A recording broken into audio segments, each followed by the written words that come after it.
You know, when you start doing videos or you watch videos and you hear the person say, oh, like this has been highly requested. Yeah, I've actually received messages from people asking me, why do I not talk about my hair? Why is it something I don't talk about in my videos? And yeah, I'm very pro hair. I love my hair. I'm not gonna lie to you. Like, these are my babies. So I will from now on be touching down on natural hair, or locks to be precise, as well as other things going on in my life. So you know my social media handles already. If you have any questions or something that you want me to touch up on, like, I'm not an expert, I can only tell you about my own personal experience and viewpoints, feel free to do so. And you can also hit me up via email, which is misswincy@hotmail.com, and I will be happy to reply or touch down on things you'd like me to discuss in follow-up videos.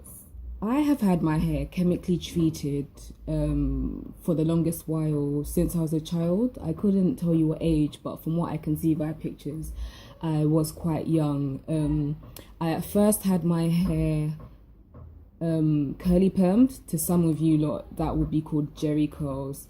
From a young age, my mother knew how to do it, so she used to do it for me. So I had my hair curly permed from a young age, kind of through to primary school, all the way up to about maybe year 8 in secondary school.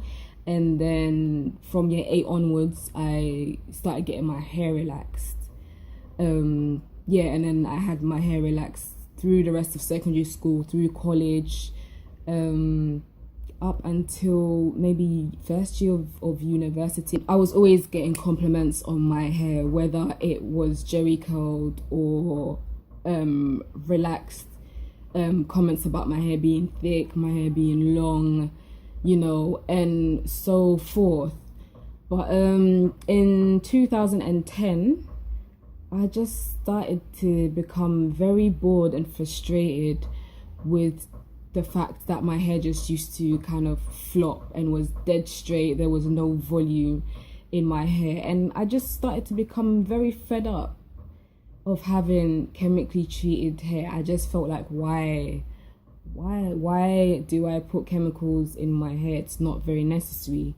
So I started reading various natural hair blogs about black hair, and I discovered that there was 2 options. If I wanted to, go natural, I could either, 1, go for the big chop, which is literally, cut all my hair down to like the natural regrowth, and then just continue to grow it naturally. Or I could transition from relaxed hair to natural hair, which would basically mean that as you get your hair relaxed, as your hair grows from the scalp, it grows to its natural texture. So the more it grows, the more I can just slowly cut off the relaxed ends.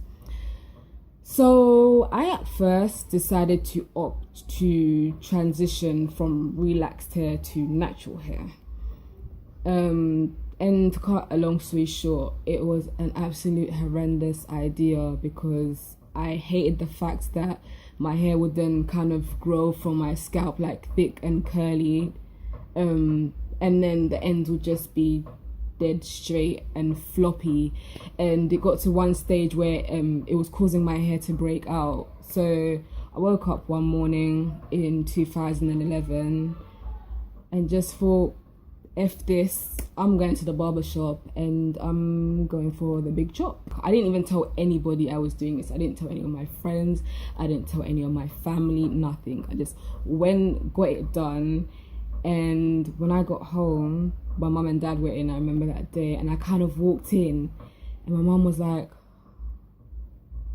she looked hell of shocked, but she was very surprised how obviously I'd got it cut, but it was quite low, but they cut it to the point where my natural hair had started growing.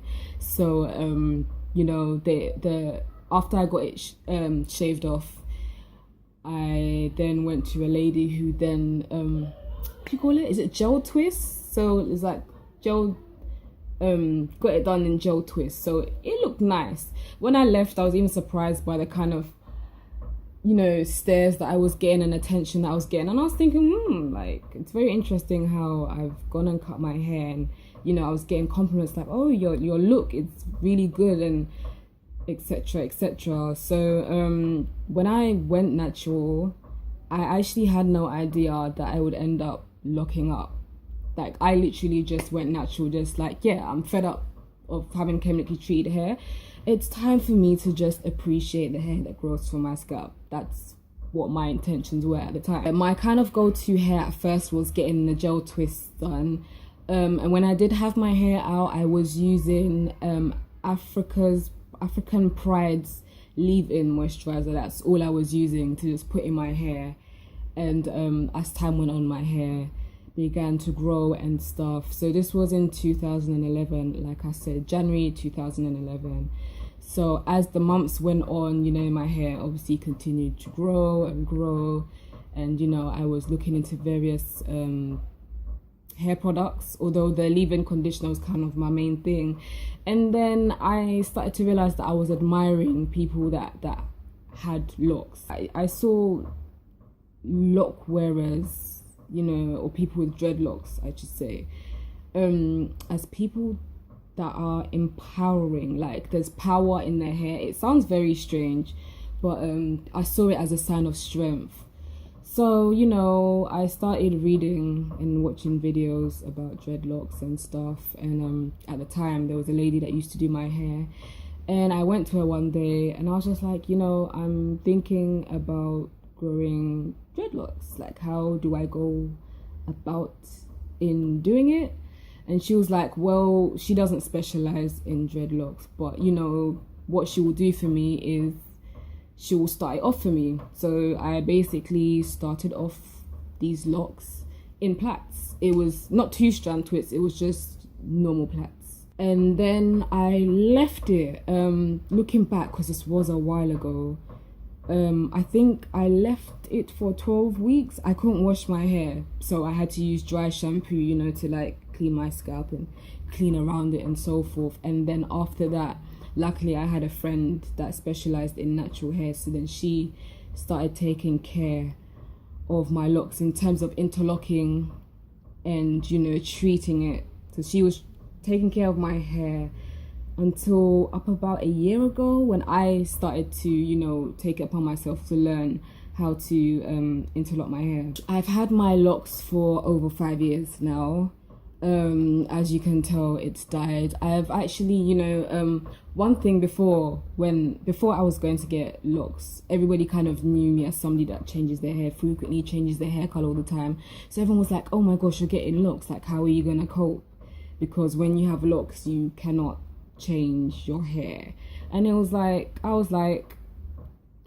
I'll definitely find a way. Like, I will continue to dye it as I wish, continue to get it styled as I wish. There's always a way, because I'm quite a creative person. So you know, since I've had locks, for the 5 years that I've had locks, I have dyed it quite a few times.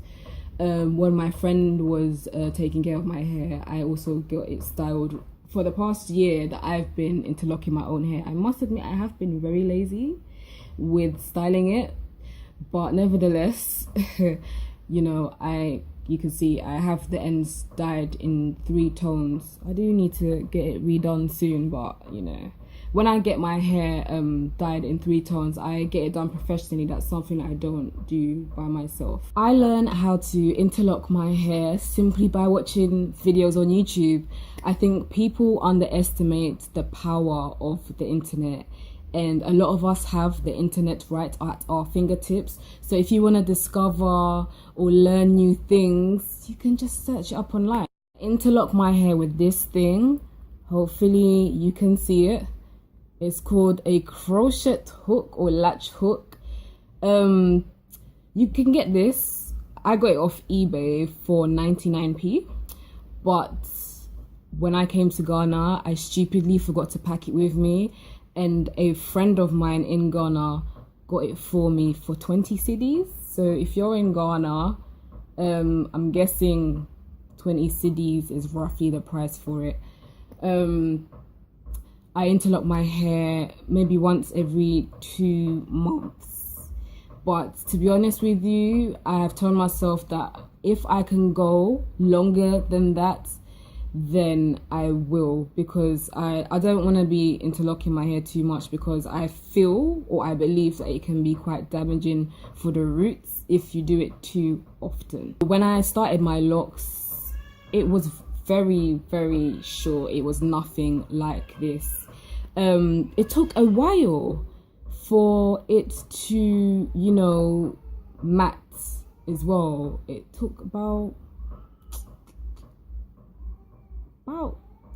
6 to 8 months it took before, you know, my hair would stop kind of like coming undone when I wash it and stuff like that. And that was actually very frustrating, but it's because my hair is naturally very, very soft.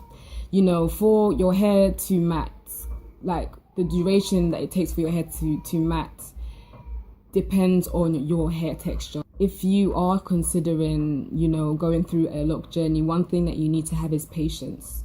Your hair is not gonna like look how mine does straight away. It's gonna take time. It's gonna take patience. You know, the longer you have your hair, the more it matures. Like, I've had mine for over 5 years now, and this is the length, you know.